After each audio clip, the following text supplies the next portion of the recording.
Inside these boxes, besides hopes and dreams, is a custom-built 1500 horsepower fuel system that we're going to be installing in our 97 GSX. And if you guys are wondering why 1500 horsepower, is because we have goals, and anything that's worth building is overbuilding. You see, you guys, I made a really big mistake with my fuel system.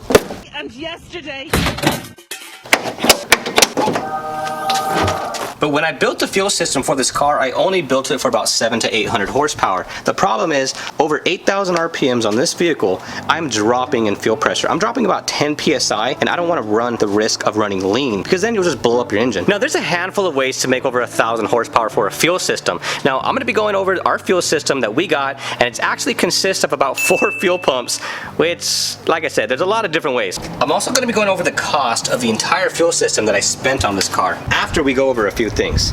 Now, this turbocharger that we have puts out over 1450 horsepower. Look how size of this thing is. It's massive. Obviously, this turbo breathes a lot of air, and it's going to need a lot of fuel. You see, I built this fuel system using Dash 8 AN lines, which is pretty much okay, but I used a Walbro 255 in tank with a Bosch 44 in line. And honestly, guys, it did great for about 700 to 800 horsepower, but I cannot get no more. And I could have done so much more to increase the fuel system that I had, but the problem is I didn't want the vehicle to have cavitation, which is when the engine actually sucks in air because it doesn't have enough fuel. So I figured the best way is with a surge tank, and that's what we're going to be going over today, you guys. This is the granddaddy of it all, this Radium multi-pump surge tank that uses 1, 2, 3 Walbro 450 fuel pumps. Now, there's a handful of ways to make a 1500 horsepower fuel system. For example, we could have used a mechanical fuel pump, but honestly, it was a little bit on the pricey side, and we wanted to do this the most efficient, reliable way possible, like having this fuel cell and replacing our all-wheel drive gas tank. The problem with the all-wheel drive gas tank, it uses a saddlebag style, meaning you have one half of the fuel on this side and the other half of fuel on the other side. Now, in order to kind of swap out the fuels like I do with the 91 pump gas, it's extremely difficult because it's always going to have 50% of the fuel on the other side. So that's why we're going to be swapping over to a fuel cell, because it's just going to make life a lot easier, and it's going to make me able to swap fuels a whole lot faster. What I was thinking is we were going to mount the fuel cell in the back of the trunk, and we would have a lot of space. Now we're going to build some brackets that go across to actually mount the fuel cell. Something like this. We have a little compartment that I'm going to be installing the Radium surge tank just right here. And if you guys are wondering what the heck a surge tank is, it's kind of like good insurance, as it always makes sure that the engine is always full of fuel and the pumps will never run dry like you would in a fuel cell. How the system works, you guys, is when fuel is added to the fuel cell, it's going to run down this line, and in this line is going to be our Bosch 044 fuel pump. It's going to be sucking the fuel out of the fuel cell, which is then going to fill our Radium surge tank, always keeping it full of fuel. Now, for safety, we also have this Radium fuel surge tank level sensor. The current fuel system that I have consists of Dash 8 AN lines.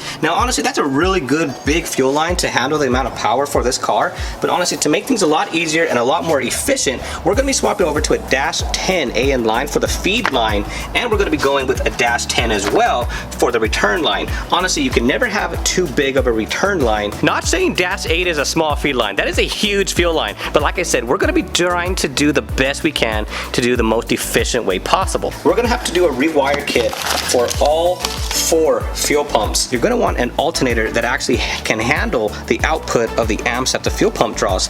I actually don't have my alternator here. I have it relocated in the back, and it's a 200 one-wire amp custom-made alternator for this car, which should handle the fuel system no problem. And it should handle our electric power steering system from the Prius. Don't forget about that. Alright, I should probably clean up all these boxes. Not gonna say I felt like a kid, but that was fun. Now, there's a lot to tackle on this, and the first thing that I'm going to be doing is installing the fuel cell in the back of the trunk. Now, just so you guys know, in order to install a fuel cell in the back of your trunk on a hatchback vehicle like this, if you're wanting to follow NHRA rules, which states the fuel cell has to be separated from the driver, so we are going to have to build a giant firewall that's right here that kind of goes up. Honestly, that's no big deal, but honestly, safety always comes first. Next up, we're going to be cutting our bracket that goes across our rear hatch that's mounted to our subframe, which is then going to be mounted to our fuel cell, so it's nice and sturdy. We're not going to be using that sheet metal because that's just crazy.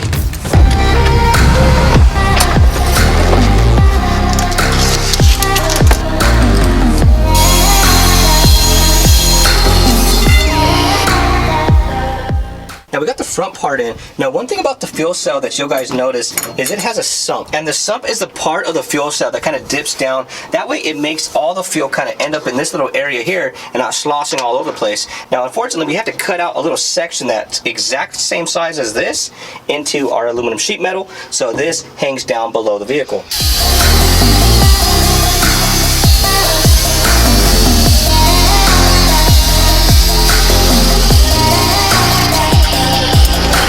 Also, something about the fuel cell, I want you guys to kind of get a good idea of what we were trying to do down here. See what I was talking about, how the fuel cell sump hangs out of the vehicle.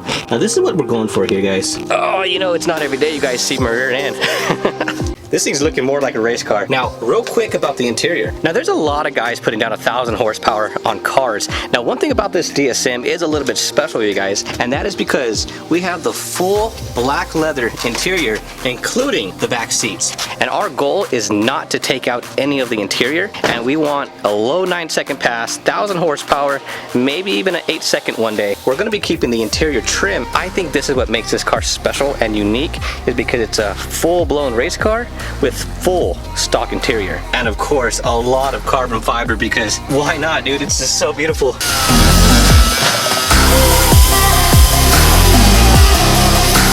Now I went a little overboard with cutting all the plastic. So this is what it looks like with the trim installed. Now you can kind of see I made a little cutout here, a cutout here, you can kind of see, but you can kind of tell where I'm gonna make the interior of the trim fit. Now we can finally put our Radium surge tank in and see how it fits. Here you go, get in your new spot. It's like it was made to go there. Honestly, it fits just perfect, almost like a glove, really. Also, in the next upcoming videos, we're gonna be taking the GSX and we're gonna be racing against the Supra. Now the Supra puts out about 500 horsepower. It's a beautiful car, amazing car. However, the GSX will blow it out of the water. So we're actually going to give the Supra probably a 2 or 3 car head start, and we're going to see if the GSX can track it down.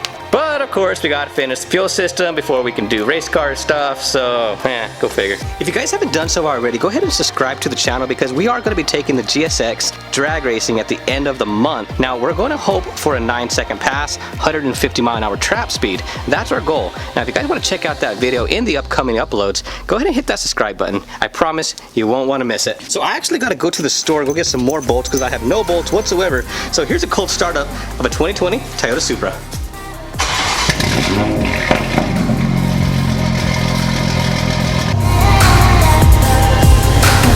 Trust me when I say I love my GSX, you guys, but the Supra is just absolutely beautiful with all those curves.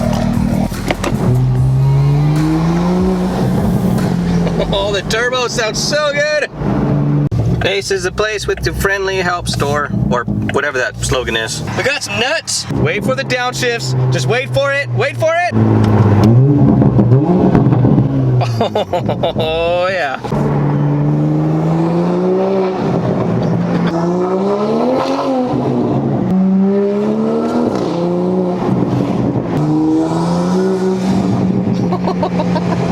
You know, I never imagined getting some nuts and bolts from the hardware store could actually be one of the most enjoyable things there is. We haven't got no tickets. We're gonna keep it that way.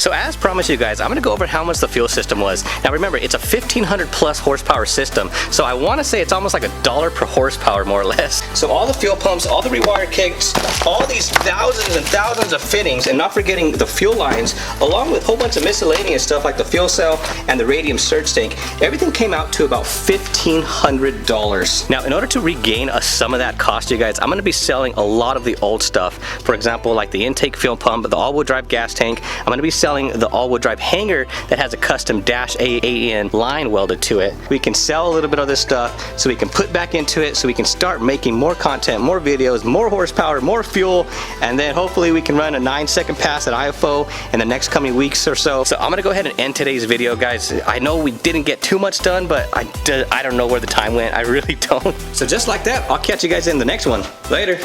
That was 55, definitely.